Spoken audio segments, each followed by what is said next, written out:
18h17, on se retrouve en direct dans Punchline sur CNews et sur Europe 1. La guerre école privée, école publique est-elle relancée? On pourrait le croire, tant on parle aujourd'hui, après les déclarations d'Amélie Oudéa-Castéra, des différences entre les deux systèmes, système privé, système public. Écoutez, la ministre de l'Éducation nationale qui ce matin a encore dénoncé des attaques personnelles contre ses enfants, elle demande que cela cesse. On l'écoute. Il y a eu des attaques auxquelles j'ai essayé de répondre avec le plus de sincérité possible et je pense qu'il faut clore ce chapitre-là des attaques personnelles et de la vie personnelle. Ce que je peux vous dire, et je m'arrêterai là, c'est que jamais mon mari et moi n'avons priorisé autre chose que le bien-être de notre enfant. Moi, je crois en l'école de la République.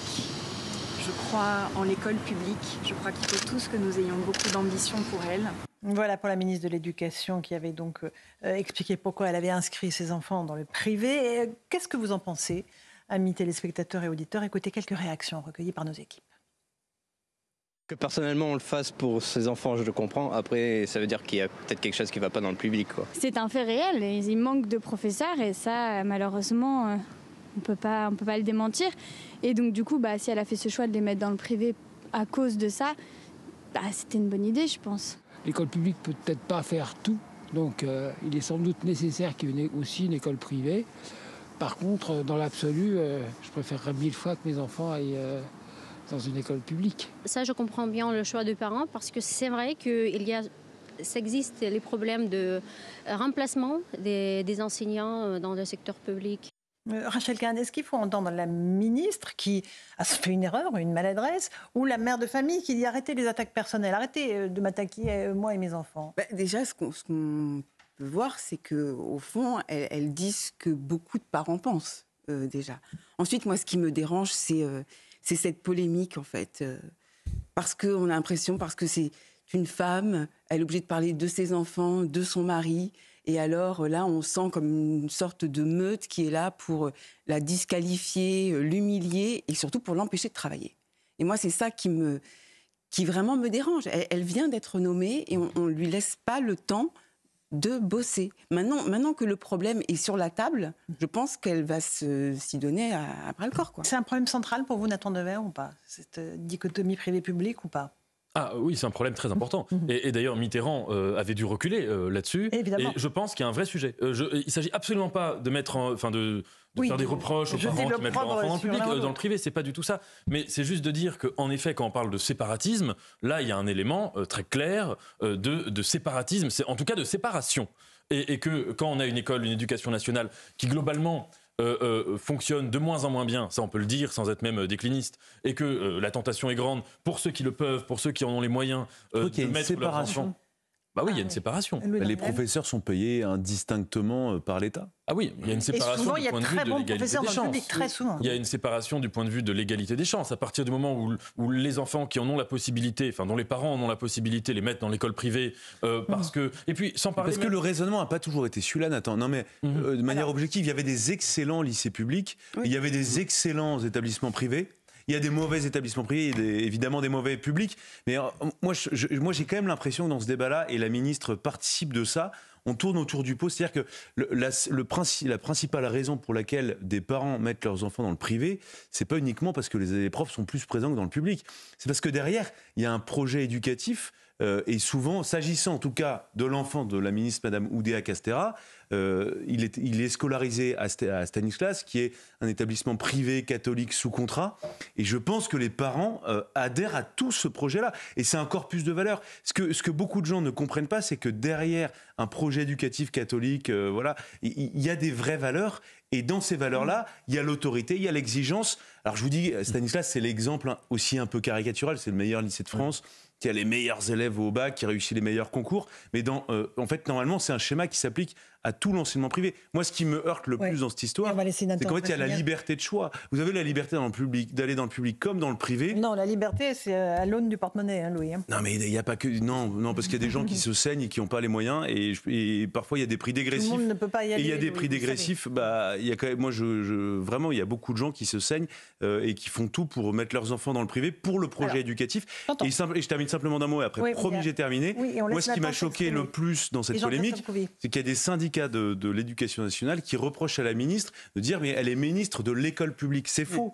Elle est ministre de l'école publique, certes, mais aussi de l'école privée. Et l'école privée n'est pas une espèce d'école qui doit être reléguée. 17,6% des élèves sont dans le privé aujourd'hui en France. Oui, minorité. C'est intéressant, vous mettez le doigt justement. Alors, tous les lycées privés ne sont pas des lycées confessionnels. Non, mais par exemple, quand ce sont des lycées qui sont fondés sur un projet spirituel, c'est clairement une fermeture intellectuelle que d'estimer que l'école a pour but de faire en sorte qu'on soit avec des individus qui ont la même identité, en l'occurrence confessionnelle ou spirituelle. Je dis ça d'autant plus que j'ai été 2 ans dans un lycée confessionnel. Je sais, on en a déjà parlé. Mais je suis pas du tout d'accord avec vous là-dessus. J'avais trouvé et je trouve ça beaucoup plus intéressant. On va demander à tout le monde s'il a été scolarisé dans le public ou le privé. C'est pas de l'enfermement.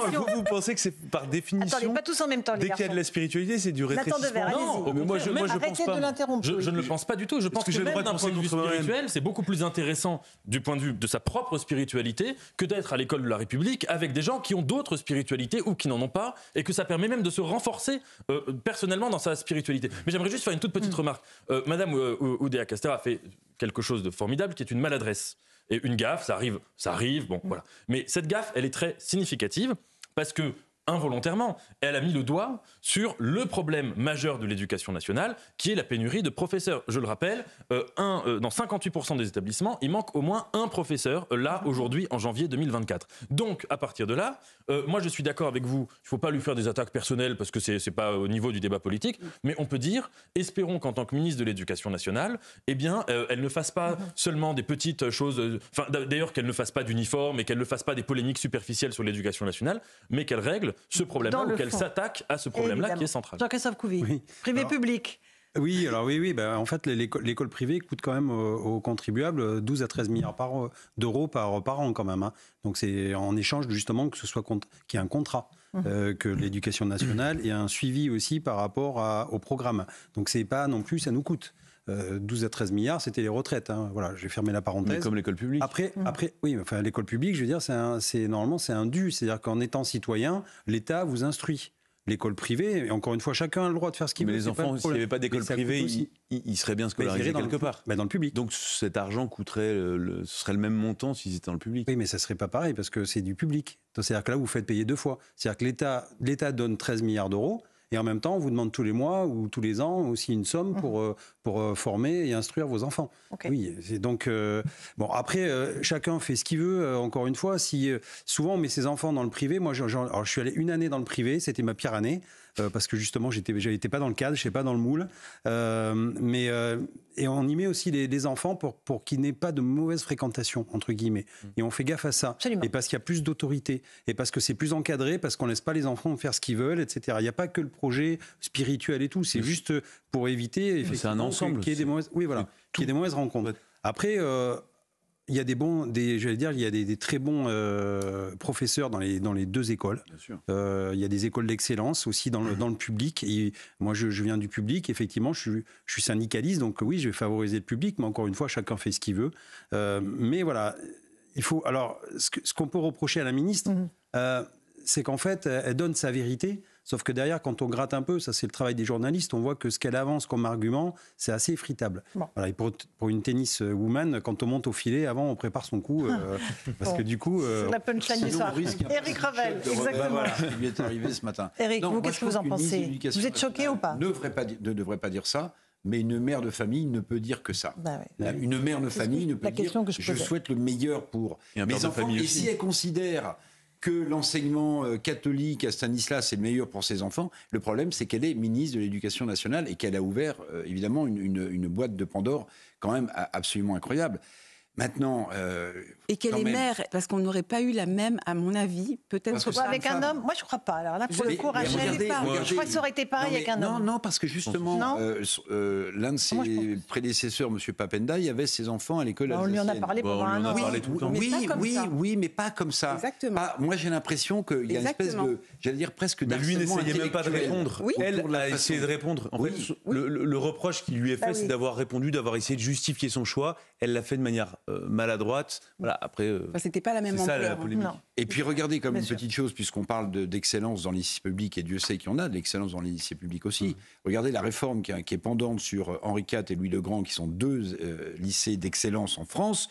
Vous allez voir que parfois, au nom de la mixité sociale, pour éviter une reproduction sociale qu'on met en avant quand on parle de l'enseignement privé, au nom de cette mixité sociale, il y a beaucoup de gens, de professeurs à Louis-le-Grand ou Henri IV, qui s'interrogent sur est-ce que Henri IV et Louis-le-Grand conservera ce niveau d'excellence longtemps. Je rappelle qu'il n'y a pas encore si longtemps, le proviseur d'Henri IV était communiste.